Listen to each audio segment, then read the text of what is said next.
네, 안녕하세요. 한가위 보름달처럼 풍성한 마음으로 찾아온 별별 라디오에 달달하고 간드러지는 목소리로 사랑과 평화를 전도하는 간디입니다. 네, 추석 연휴 잘 보내고 계신가요? 저는 요즘 새 앨범과 콘서트 준비에 한창입니다. 조금만 더 기다려주시면 멋진 무대와 음악으로 여러분 앞에 서서 인사드릴 수 있을 것 같습니다.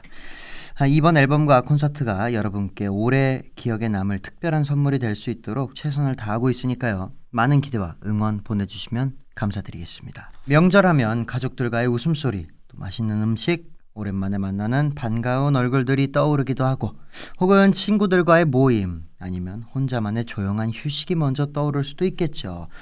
어떤 모습이든 그 속에서 생기는 크고 작은 에피소드들이 사실은 우리 삶의 가장 따뜻한 순간들이 아닌가 싶습니다.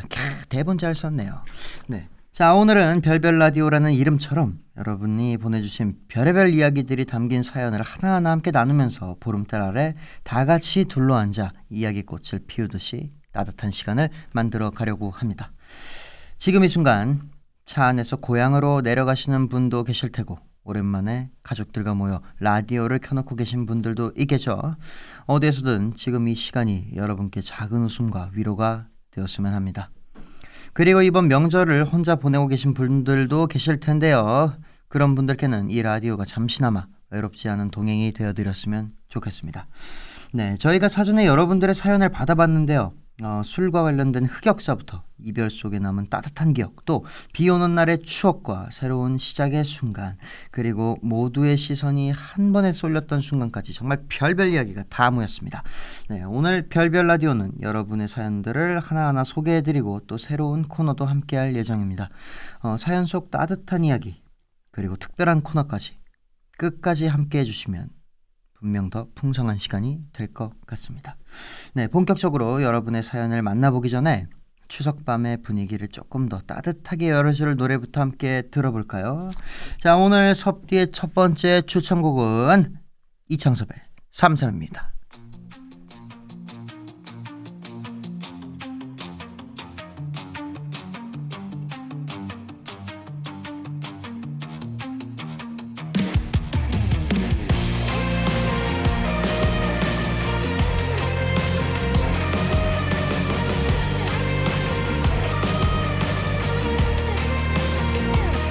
어쩌면 난 그때 마냥 그 한 번의 용기를 냈다면 말야. If I 시간 지나 뒤돌아보면 기억 속에 미련 따윈 없었을까. Alright. 소년을 품은 바람, 두려웠던 그 밤, 계절은 또 날 되감는다. I should be 그렇다 해도 후회 안 돼도 나갈 뿐이야. 멈출 수 없어. 너 있는 곳으로. 그렇다 해도 우리 언젠가 환히 웃으며 만나는 그날. 이 노래를 불러줘. Say oh oh oh.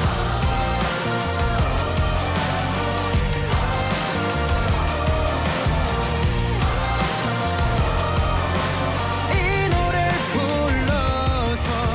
네, 이창섭의 삼삼 듣고 왔습니다. 이 곡을 추천한 이유는요, 그렇다 해도 후회 안 돼도 나아갈 뿐이야. 네, 차를 타고 가더라도, 차가 막힌 곳을 잘못 들어갔더라도, 그래서 후회 안 돼도 나아갈 뿐입니다. 추석 때는 언제나 모든 것이 정체되기 마련이죠. 네, 그런 연휴지 않겠어요. 네, 그래서 삼삼 추천했습니다. 네, 좋아요. 자, 이제부터 사연을 읽어볼 건데요. 첫 번째 사연은 술과 관련된 나만의 흑역사입니다. 네, 자, 술만 들어가면 꼭 생기는 그런 사건들이 있어요. 네, 저도 이제 물론 제가 한 건 아니지만 친구들 모이면 아직도 그 얘기로 놀림받는 친구들이 있습니다. 네, 술 한 잔이 만들어낸 나의 이불킥 스토리 털어놓으실 차례입니다. 오늘의 첫 번째 사연, 섭섭복중이 님이 사연 먼저 들어보겠습니다. 대학교 때 일입니다. 대학교 1학년 때 한참 술에 빠져 어른의 삶을 즐길 때가 있었습니다. 집과 학교가 같은 지역이라 막차가 끊겨 택시를 타더라도 잠은 꼭 집에서 자야 한다는 저희 집 룰이 있었는데요. 아빠는 야간하시는 날이면 일주일에 2-3번은 술에 취해 택시를 타고 귀가하셨는데, 아빠와 비슷한 패턴인 저의 행동에 화가 난 엄마는 어디까지 가나 저를 벼르고 계셨어요. 그날도 강의가 끝난 오후 5시부터 친구들과 술을 마시고 새벽이 되어서야 어김없이 택시를 타고 집에 도착했습니다. 집에는 분명 왔는데, 분명 난 누워있는데 너무 춥고 이불을 찾아도 이불이 없는 거예요. 무언가 이상한 와중에 제 얼굴을 만져주는 따뜻한 느낌에 눈을 떠보니 저희 집 마당에 있는 진돗개 아지의 집안에서 제가 자고 있었습니다. 네, 아지 집은 아빠가 샤시로 따로 제작해서 성인도 누울 수 있는 큰 공간이었는데요. 그 집이 제 방인 것 마냥 전 들어가서 잔 것이죠. 아침까지 제가 안 들어온 줄 알고 마당에 나오신 엄마는 제가 개집에서 나오는 걸 보고 드디어 네가 미쳤다고 잔소리를 하셨는데, 그 와중에 아지 집에서 잤으니 집안에서 잔 거라며 억울하다고 외치던 제가 기억이 나네요.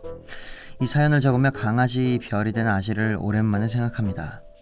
주인이라고 안내 쫓아내고 방 한 칸 내어준 아지야, 고마웠어. 야, 역시 강아지들은 무한한 사랑을 갖고 있죠. 네, 정말로 우리가 속된 말로 술 먹으면 개가 된다고 하는데 진짜로 개가 되셨군요. 축하합니다. 네. 꼭 그럴 때 있어요. 아마 저도 뭐 옛날에 이 편집될 수도 있는데, 옛날에 제가 술을 많이 먹고서요. 네. 아무튼 자, 2번째 사연입니다. 헤어짐 속에서도 따뜻하게 남아있는 기억. 그렇죠. 헤어졌다고 하더라도 원래 이 좋았던 추억이나 그 감정은 고스란히 마음속에 남아있기 마련입니다.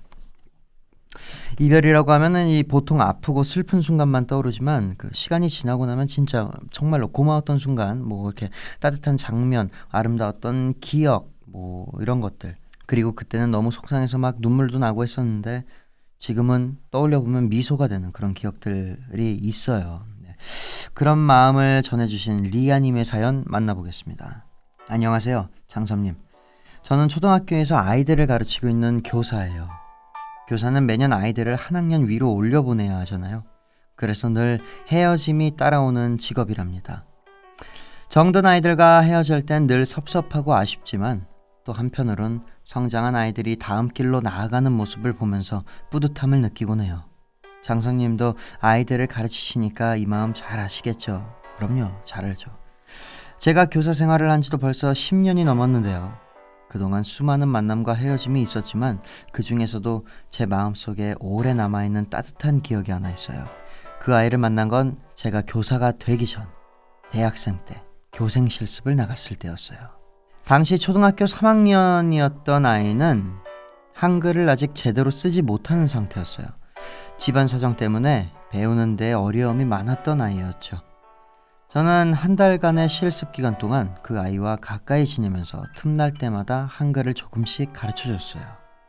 제가 잘했어 하면 수줍게 웃으며 올려다보던 해맑은 표정이 아직도 기억이 납니다. 정말 고맙게도 그 한 달이라는 짧은 기간 동안 아이는 쉬운 글자를 제법 쓸 수 있게 되었답니다. 그리고 실습 마지막 날 그 아이가 저에게 편지를 써줬어요. 땡땡땡 선생님, 감사합니다. 사랑해요. 또 만나요. 또박또박 예쁘게 쓰려고 꾹꾹 눌러 쓴 글씨였는데, 그걸 보는 순간 얼마나 기특하고 뭉클했는지 몰라요. 한글을 제대로 쓰지 못하던 아이가 이렇게 편지까지 써주다니 정말 기뻤어요.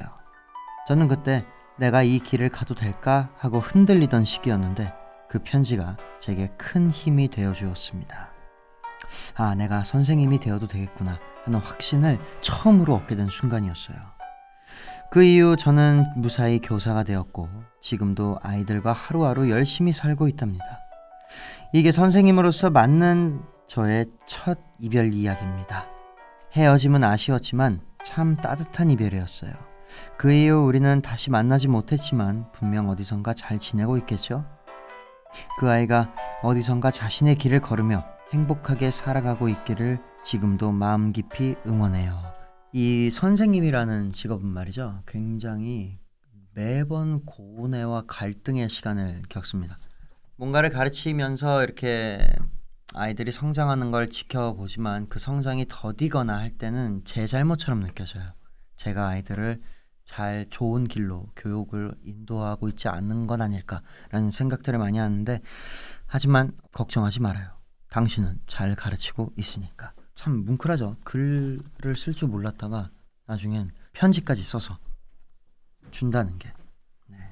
저도 그런 일이 있었어요. 학원에서 이제 아이들을 가르치는데 한 명이 정말 입도 못 여는 친구였습니다. 근데 이제 저도 그 친구한테 용기를 북돋아 주고, 또 우리 학원에 있는 선생님도 진심으로 가르쳐 주고 하다 보니 한 2달인가 3달 만에 노래를 부르는 거예요. 심지어 너무나 듣기 좋게 불렀어요. 괜히 가슴이 막 뭉클하더라고요. 네, 그런 경험이 있습니다. 아무튼 멋진 선생님이에요. 네, 당신 같은 선생님이 있기 때문에 우리나라의 아이들의 미래가 밝습니다. 자, 3번째 사연입니다. 비 오는 날이면 떠오르는 추억. 이 빗소리만 들어도 괜히 감성이 폭발할 때가 있습니다. 우산 하나에 꼭 붙어 걸어가던 기억, 또 갑자기 쏟아진 소나기에 함께 뛰어가던 순간, 읽기만 해도 막 설레잖아. 혹은 창가에 앉아 멍하니 빗방울을 바라보던 장면까지. 비 오는 날마다 다시 꺼내보게 되는 기억들 다들 있으실 텐데요. 그럼 이번에는 그 장면을 담아주신 러블리 짱치님의 사연 함께 들어보겠습니다. 제가 고등학교 1학년 때 일입니다. 야간 자율학습이 끝나고 집에 가려는데 비가 엄청 쏟아지고 있었어요. 그때 옆에 있던 친구가 갑자기 제가 좋아하던 남사친에게 전화를 해보자고 하더군요. 처음으로 그 친구와 통화하게 된 거라 괜히 더 설레었던 것 같아요. 우산이 없어 집에 못 가고 있다는 걸 알게 된 남사친은 학교 근처에 산다며 우산을 가져다 주겠다고 했습니다. 눈치 빠른 제 친구는 슬쩍 자리를 비켜주었고 10분쯤 지나자 헐레벌떡 달려오는 남사친이 보였어요. 그런데 2개일 줄 알았던 우산은 하나뿐이더라고요. 네, 집까지는 걸어서 15분 정도. 크지만 좁은 그 우산 속에서 함께 걷는 동안 내내 떨렸습니다. 평소엔 장난도 많이 치고 밝은 아이인데 그날은 조금 긴장한 모습이 보였달까요? 저도 덩달아 괜히 긴장되고 두근두근 거렸습니다. 그런데 갑자기 그 친구가 묻는 거예요. 너 내가 왜 우산 하나만 가져왔는지 안 궁금해? 오마이갓. 저는 단순히 급히 나오느라 하나만 들고 온 줄 알았죠. 근데 이어진 대답은 예상 밖이었습니다. 너랑 같이 쓰고 싶어서 일부러 하나만 가져왔어. 오, 너무 놀라 아무 말도 못하고 있었는데 남사친이 다시 말을 이었습니다. 앞으로도 계속 이렇게 우산 씌워줄게. 우리 사귈래? 도망칠 수도 없고 도망칠 수 없는 우산 속에서 고백을 받으니 정말 떨리더라고요. 그렇게 우리는 연인이 되었고 5년이 지난 지금도 비 오는 날이면 여전히 제 옆에서 우산을 씌워주는 남자친구로 남아있습니다. 기가 막히네요. 야, 이 남자친구가 이렇게 돌직구네요. 거의 뭐 KBO 투수가 150km로 던지는 강속구였습니다. 대단하군요. 저도 뭔가 살면서 이런 멘트를 해본 적이 없는데 이 친구 낭만 넘치네요. 네. 굉장히 재밌는 사연이었습니다. 자, 3번째 사연을 마치면서 노래 하나 듣고 갈게요. 이 노래가 지금 이 사연에 아주 잘 어울릴 것 같습니다. 브라운 아이드 소울 선배님들이 불렀죠. 그대의 밤, 나의 아침.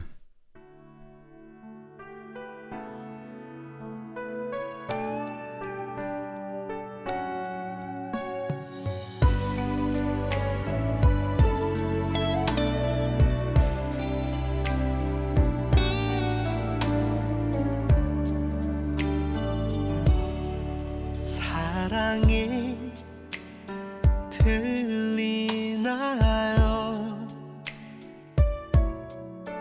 내 맘이 그런가 봐요. 떨어지네 꽃잎에도 설레는 날에 그대 생각에 참 못 이루죠.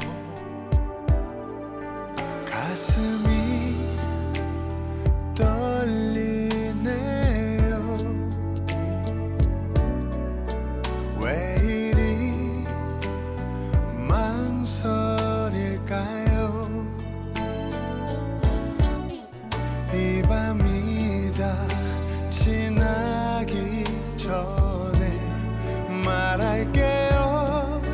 그냥 모른 척 웃어주세요. 그대의 밤을 이제 내 아침이 맞이해요. 나의 허전했던 많은 날에 기쁨이 돼줘요. 그대의 마음 속에 늘 내가 있어줄게요.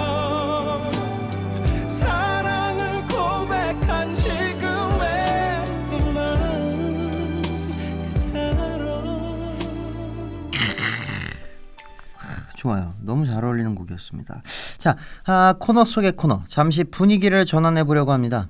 뭐 간단한 밸런스 게임이 준비되어 있다고 하는데 한번 읽어볼까요? 첫 번째 밸런스 게임입니다. 내 바지를 잡고 넘어진 짱친 멜로디. A. 바지 먼저 올리기. B. 짱친 멜로디 먼저 일으키기. 당연히 바지 먼저 올려야지. 무슨 소리 하시는 거예요? 지금 제가 그 빤스 보이는 채로 일으켜드리면 풍기물 난죄입니다. 무조건 바지 먼저 올려야 돼요. 네. 바지 올리는 거 순식간이니까 순식간에 올리고 멜로디 일으켜드릴게요. 네, 말도 안, 무조건 바지이지. 자, 두 번째 밸런스는 추석과 관련된 밸런스라고 하네요. 자, 송편 100개 짓기, 전 100개 붙이기. 어후, 쉽지 않은데. 전 그래도 송편 100개 빚게 하겠습니다. 왜냐면 전 제가 그 추석 때 붙여봤거든요. 이게 더운데 그 브루스터 앞에 있으면 은근히 열기가 전해져요. 근데 그걸 100개를 계속 그 안에 있으라고? 오, 정말 추석 이런 명절마다 끊임없이 음식을 만들어주시는 우리 할머니 또 부모님 정말 존경합니다. 감사해요. 덕분에 제가 이렇게 무럭무럭 자랐습니다.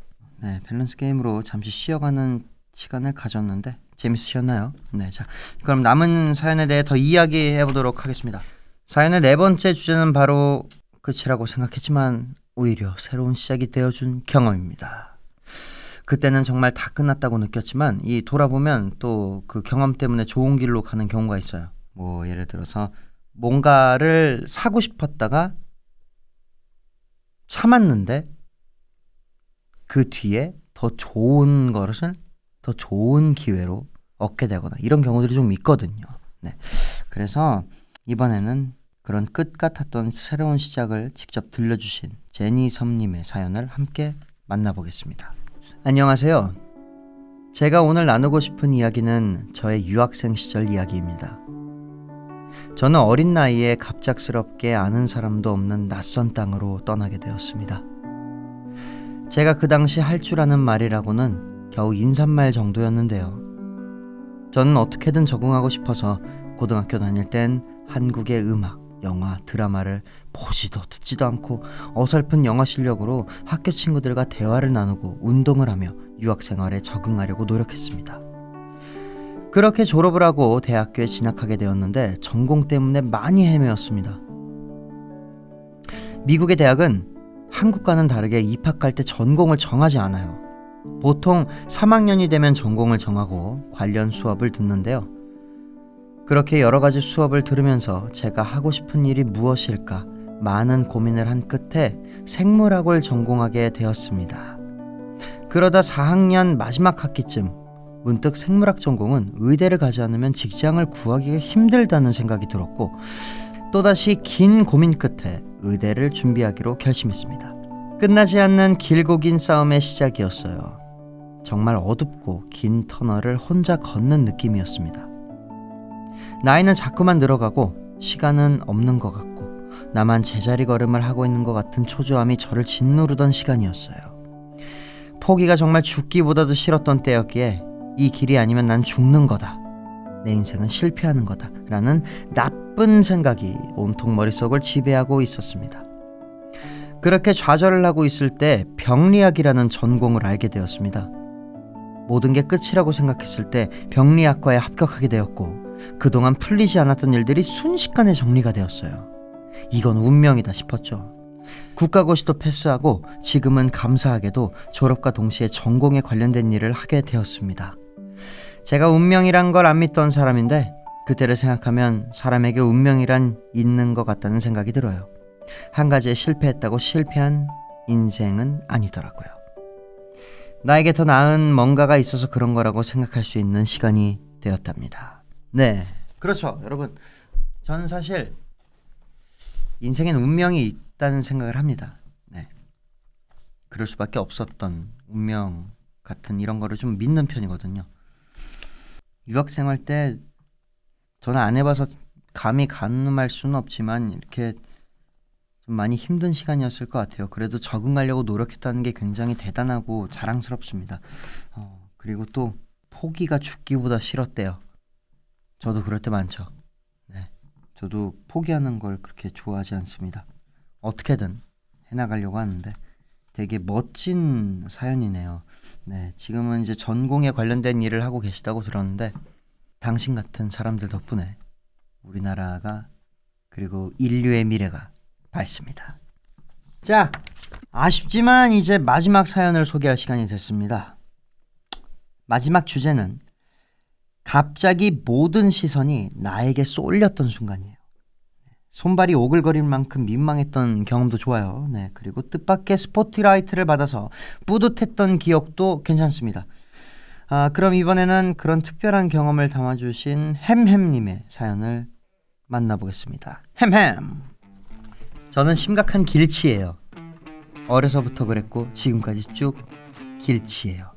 예지 앞길이군요. 예전에도 지금도 앞으로도 길치일까? 장난. 제가 초등학교 일적에 학교에서 운동회를 한 적이 있습니다. 그중에 단체로 참여해야 하는 종목이 반대항전 이어달리기였는데 저는 평소에 운동신경이 정말 없었어서 나 때문에 우리 반이 질까봐 조마조마하고 있었어요. 바톤을 건네받자마자 죽기 살기로 뛰었습니다.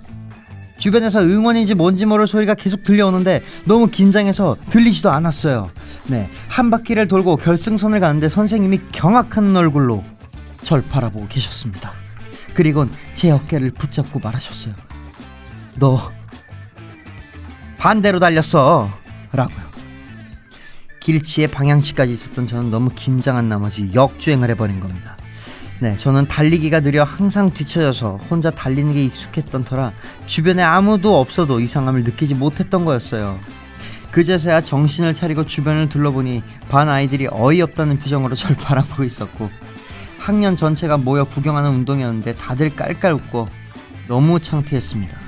질타하는 아이들도 위로해주는 아이들도 있었지만 한동안 너무 부끄러워서 고개도 못 들고 다녔네요.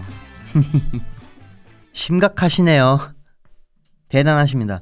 이어달리기에서 역주행을 할 생각을 하시다니. 근데 또 그런 이제 영원한 안주거리잖아요. 뭐 이렇게 친구들하고 만났을 때 막 이것저것 얘기하면서 야 니네 운동회 때 역주행 해봤어? 난 해봤어 마 이거 할 수 있어요. 좋은 추억인데. 또 이번에는 다른 분의 사연이 있어요. 이분의 이야기를 또 들어볼까요? 조타님의 사연입니다. 2025년의 2월 어느 날 왕자님 생일 파티 첫날 올해 고3이 된 저는 3월에 계약을 앞두고 계약하기 전까지 이창섭을 볼 수 있는 기회는 다 잡아서 원 없이 보고 입시 준비하러 가자라는 생각으로 앵콘도 가고 강남교보도 가고 생파도 가고 했어요. 근데 왕자님 생일 파티에 드레스 코드가 있다고 하더라고요. 맞아요. 그때 굉장히 수많은 드레스가 있었습니다. 네, 전 절대 드레스를 입을 생각이 없었는데 입시 끝날 때까지 이창섭을 보러 갈 수 없다는 이 현실이 너무 슬픈 거예요. 그리고 그 밤에 그 새벽에 급발진을 해서 직접 만나러 가는 게 이번이 마지막일 텐데 그냥 드레스 입자 하고 덕질 메이트도 없으면서 무작정 드레스 대여를 했어요. 그리고 생파 첫날 현장에 도착해서 드레스로 갈아입고 왕관도 쓰고 밖에 포토존 쪽으로 나갔더니 모든 주변 사람들이 저를 보고 모르는 짱신들이 소리를 질러주는데 쥐구멍이라도 들어가고 싶은 심정이었어요. 그때 딱 들었던 생각이 원자님이라고 처음 불렸을 때 이렇게 부끄러웠을까 하는 생각이 들었어요. 이제 좀 아시겠어요? 제 마음을? 제가 그렇게 불릴 때마다 얼마나 귀가 뻘개졌었는지? 그리고 기억하실지 모르겠지만 생파 첫날 드레스 코드로 3인 뽑았을 때 2등에서 초록색 꽃 모양 반지 받았었습니다. 저 기억나요. 반지 소중히 잘 간직하고 있고요. 너무너무 좋은 추억과 경험 만들어주셔서 감사합니다. 앞으로도 계속 응원할게요. 저 알아요. 기억나요. 제가 새끼손가락에 끼고 있던 초록색 그 플라스틱 반지 줬었습니다. 네. 잘 지내고 계시죠? 올해가 고3인 거잖아요. 올해가 고3이면은 내년부터는 성인이니까 콘서트 보러 올 수 있겠네요. 자, 벌써 마칠 시간이 왔습니다. 오늘 함께한 별별 라디오 어떠셨나요? 짧은 시간이었지만 여러분의 사연과 마음이 모여서 올해 추석 밤이 더 환하고 따뜻해진 것 같습니다. 보름달처럼 환한 웃음 가득한 연휴 보내길 바라면서 전 여기서 이만 인사드릴게요. 마지막 곡은 이창섭의 그래 늘 그랬듯 언제나입니다. 네, 이 노래 들으면서 저는 정말로 인사드릴게요. 지금까지 평화와 사랑을 노래하고 이야기하는 DJ 간디였습니다. 네, 좋은 밤 되세요. 질추. 나도 이제 송편 먹어야지. 아마 예전 같진 않겠지. 때론 어긋날지 몰라. 이 노래를 빌려 닿을 수 있길. 처음 만나 설렜던 그 순간, 지나간 모든 순간 여전히 난 곁에 있는 걸. 조금 돌아서 나갈 뿐이야. 때론 멀리 갔다 올지 몰라. 그래도 우린 알잖아. 거친 세상의 모진 말들이 휘저어 지쳐 쓰러져 놓고 싶을 땐 우리 함께 불렀던 노래, 그 멜로디 예전 지금 앞으로도. 처음 만나 설렜던 그 순간, 우리의 모든 순간 여전히 나 여기 있잖아. 언제나 그랬듯 그곳에